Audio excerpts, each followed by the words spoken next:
Il y a quelques semaines, avec un ami, on a décidé de se rendre à Londres. Donc Londres, c'est une ville qui est hyper incontournable à l'international, hyper connue, hyper touristique, avec des lieux qui sont vraiment uniques en leur genre. Nous, on a décidé d'y aller pendant un week-end, se faire un petit road trip pour découvrir tous ces lieux assez uniques. On a pu tout filmer et on va vous montrer ça dans ce vlog.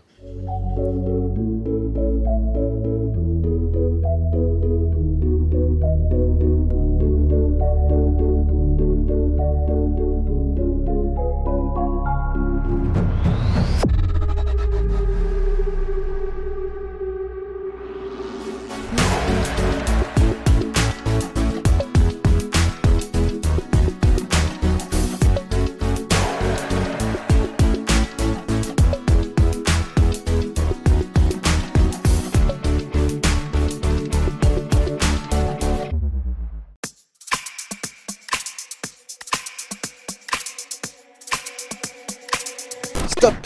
Avant de vous parler des premières activités, des premiers jours, etc., qu'on a bien kiffé, j'aimerais quand même revenir directement sur le premier jour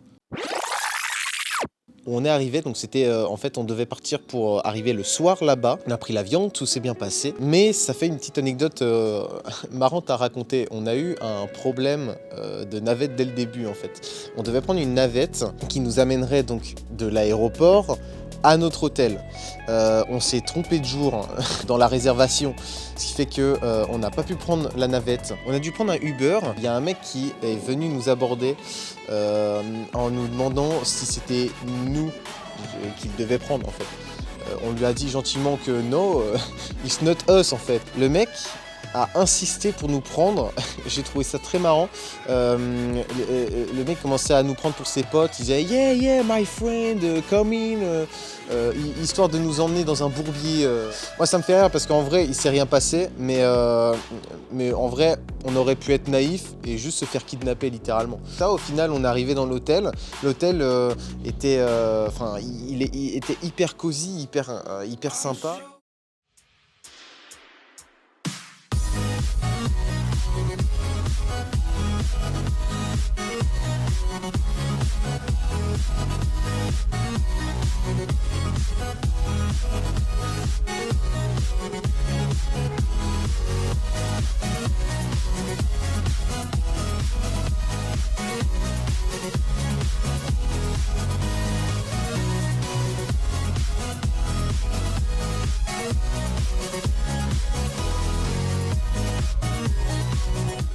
Au début de la journée, on a visité Londres. En fait, il faut savoir que on devait prendre une navette, donc un bus pour aller au studio Warner Bros. C'était notre programme du jour. On devait passer toute la journée au studio Warner Bros.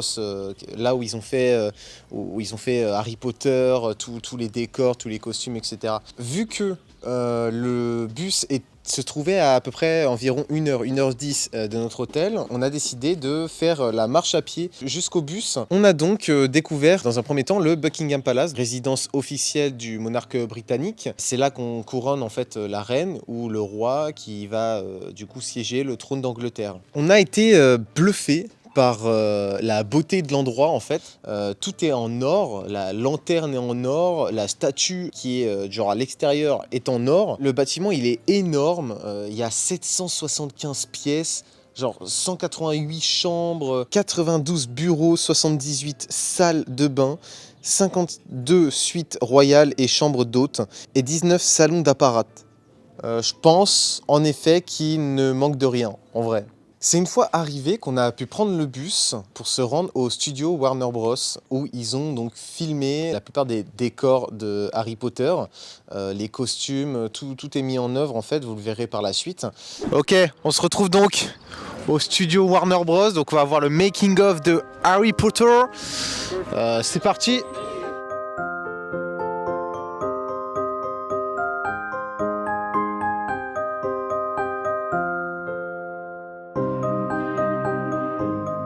On a voulu prendre un guide aussi. On savait pas ce que ça allait donner, mais ça aurait pu peut-être nous intéresser par rapport à l'histoire des lieux. Vous comprendrez un peu par la suite que on l'a pas utilisé au final, donc bon. Mais voilà, ça reste toujours assez intéressant. Vraiment, ça reste totalement ancré dans l'univers de Harry Potter. On est dans le réfectoire ici. Donc c'est dans l'ordre du Phénix, il me semble, de Harry Potter. T'as plein de tables où avec des effets spéciaux assez ouf. Le personnage détesté des films.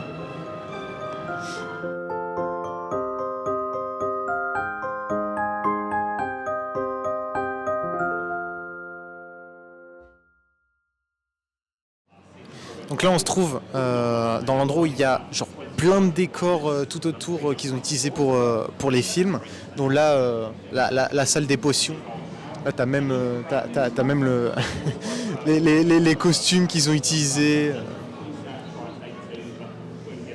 Les décors. Là-bas t'as tout là-bas t'as les différents escaliers, tu sais, de Harry Potter, iconiques un peu.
On se rend compte en y allant que l'ambiance est exceptionnelle. Il y a une ambiance qui est vraiment propre au parc en fait. Ça me fait un peu penser par exemple, alors c'est pas la même ambiance hein, mais Disneyland Paris, tu entres dans le parc et tu es plongé dans une atmosphère totalement différente de la réalité.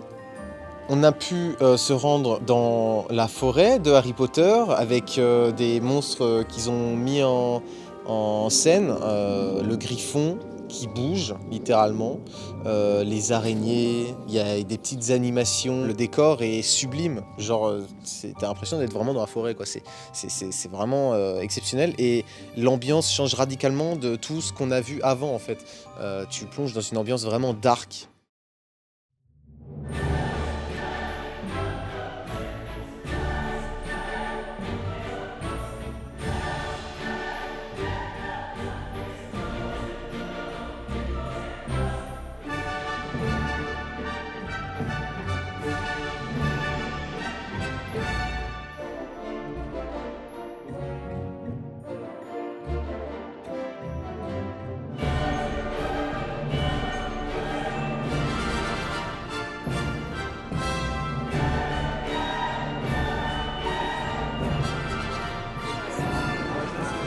Bon, on se commande quoi? Un petit burger, hein. Let's go. Ok, on goûte. Let's go, attends, t'es prêt? À la tienne. En vrai, je sais plus. Par contre, c'est hyper sucré, mais C'est de ouf. c'est giga bon. Tiens. À la tienne aussi. Ok, en fait, après réflexion, la première bouchée était bien, tu vois. Je sais même pas comment j'ai fini le verre. C'est vraiment écœurant au possible. Ils ont genre bourré de sucre et de gras dans cette merde. Comment c'est possible de finir ça en fait?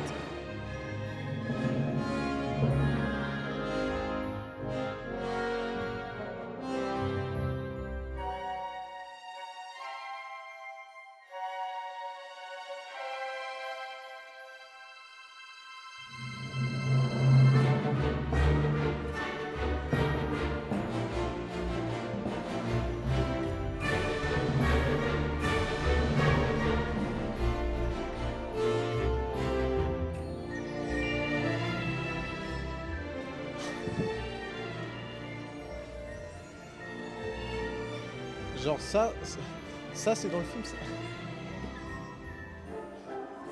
Waouh. What the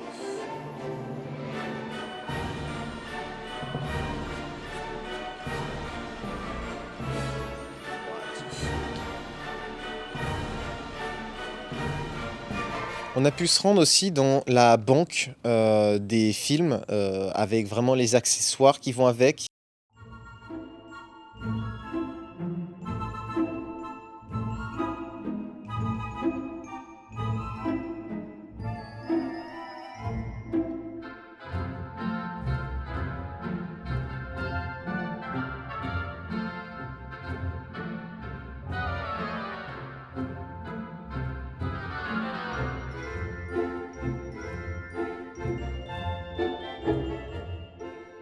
De même que on a vu aussi des animations, par exemple par rapport au dragon.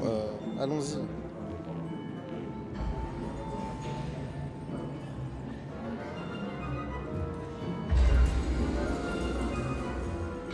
What? Oh là là!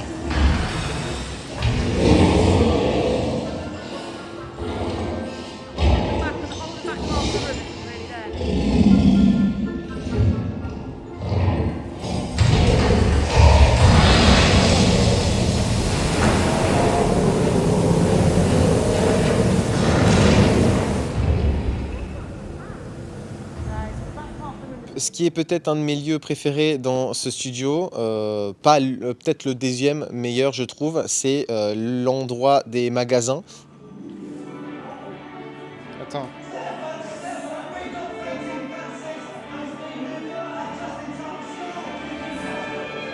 Mais en effet, le plus impressionnant des lieux qu'on ait vus au studio, c'est peut-être ça.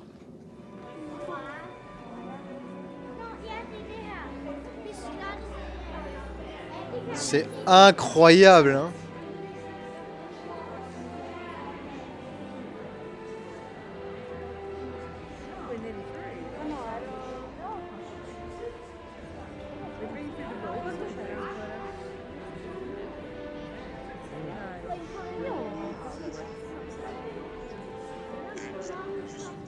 Une immense maquette de Poudlard, enfin qui représente littéralement Poudlard en fait, avec des petites animations, toujours à côté, une musique d'ambiance.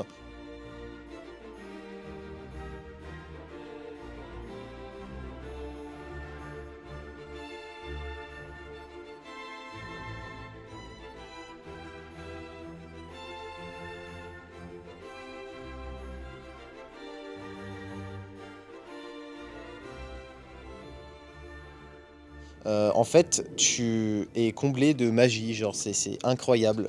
Ils ont construit ça. En fait, il y a une petite vidéo qui te montre où ils ont construit ça en genre plus de 30 jours, voire plus, hein, peut-être 2 mois.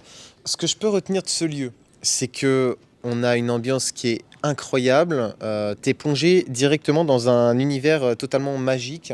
Et en fait, tu te retrouves dans Harry Potter littéralement. C'est t'as des décors qui sont époustouflants. Ils ont vraiment tout fabriqué. Et c'est ça le plus dingue dans l'histoire.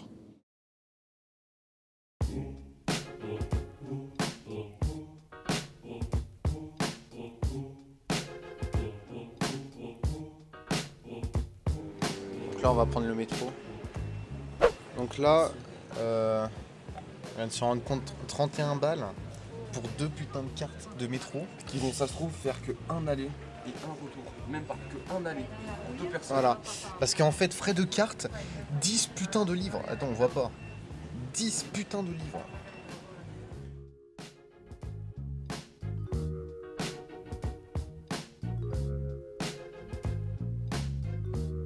Au jour 3, on a pris le métro pour nous rendre directement à la Tour de Londres. Tour de Londres qui comporte les Joyaux de la Couronne. On est à la Tour de Londres, donc c'est là qu'on va avoir l'événement des Joyaux de la Couronne.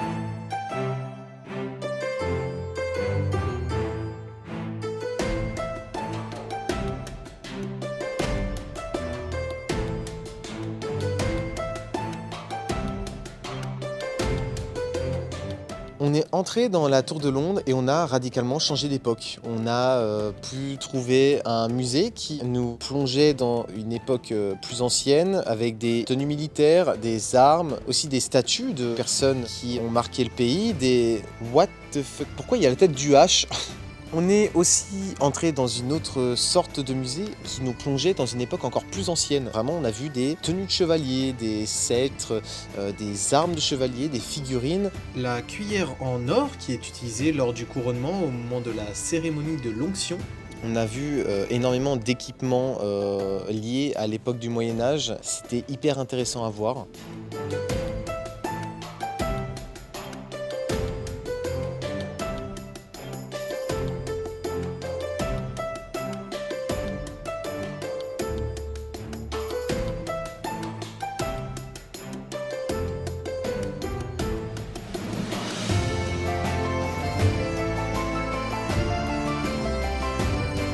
Alors, on est entré là-dedans. Donc là où il y a la couronne, les joyaux de la couronne, c'était assez exceptionnel. On pouvait pas prendre de photos ni filmer dedans, genre pour garder le truc privé un peu. Mais c'était assez exceptionnel. Il y a vraiment, tout était en or massif, c'était incroyable. T'avais vraiment les couronnes, les armes qu'ils utilisaient les rois. T'as les cartes qui étaient projetées, qui te montraient un peu les conquêtes des rois à l'époque, etc. C'était assez exceptionnel, je recommande cet endroit.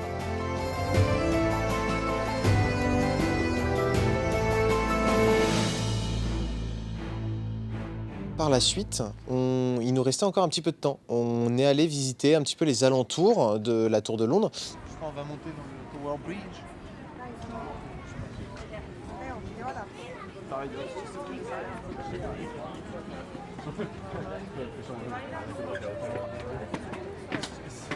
C'est stylé de fou. On est sur le Tower Bridge.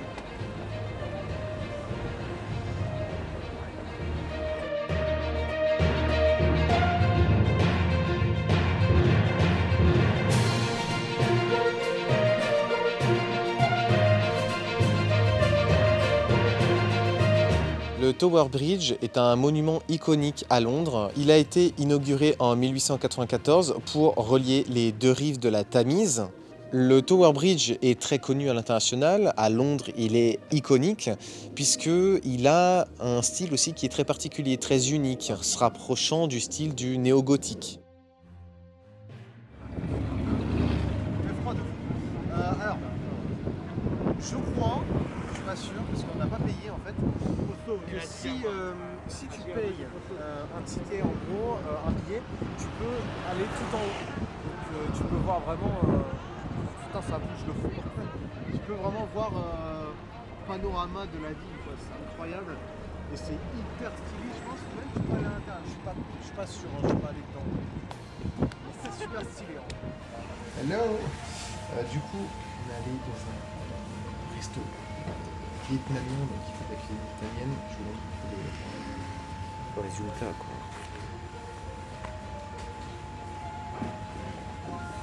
Ça m'a l'air bien bon. Voilà, il a pris un piment. Oh, Il est aussi rouge que, rouge que le truc. J'ai cru que c'était du poivron.